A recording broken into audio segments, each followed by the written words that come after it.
Ethiopia halka naga soo weerartay Kenya halkaas naga soo weerartay haye gacmaha la soo wada qabsaday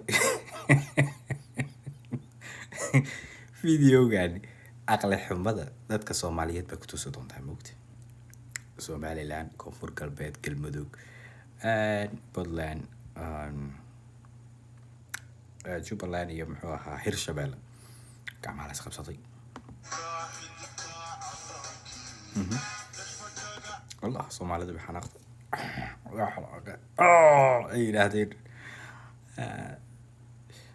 shut up ay Ethiopia waa taas ay Kenya Ethiopia lagu duulay bagaga Kenya loo tagay haye labadooda waa la cunay videogan wax aan ku qoslo taabana tusi doonaa haye akasa waxa cargo baa halka la dhigay cargo galka la dhigay diyaarada ay dhigtay waa garan la akasa calankii diyaaradii Allah libaaxi dawladda libaaxa ay Soomaalida soo laabatay maxay qaban doontaa waa isku tagay dagaal baro gal dagaal baa wax kale kuba kacsada dadka ay wogtaa in dagaal la geliyo oo caruur yar oo kale dagaal la geliyo waa wogtaa hay wallah waxaan nari waxa soo qabanayna meel walba oo geed qurac uu ku yaalo haye aan soconay ka dagaalan shiyo baan soo qaadana Soomaali baa heshiis 2035 way yeah 2035 prediction wuxuu noqday in AI lagu sameeyo buugta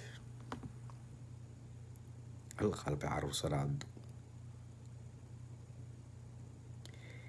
by the way waan tusi doonaa videogan inta qof ee like ku dhufata share ku dhufata comment ka bixisay you cannot believe it and weerno videogan waxaa soo dhigay wariye Cabdiraxmaan Faragaab waxaa ku dhufatay intaas oo qof baa like ku dhufatay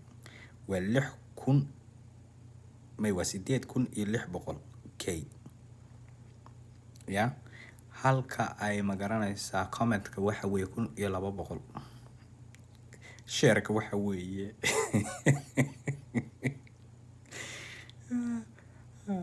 waxa weeye 5,000 mashankum ba 13 I don't know anyways numberadu waa kuwaasa walidaas ka socoto dadkan waa qarb xaruur ya dadkan waa dad waaweyn inaga ula dhaqmeynay waa qalbi xaruur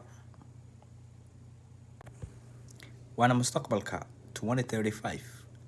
halka ay noo marayso ya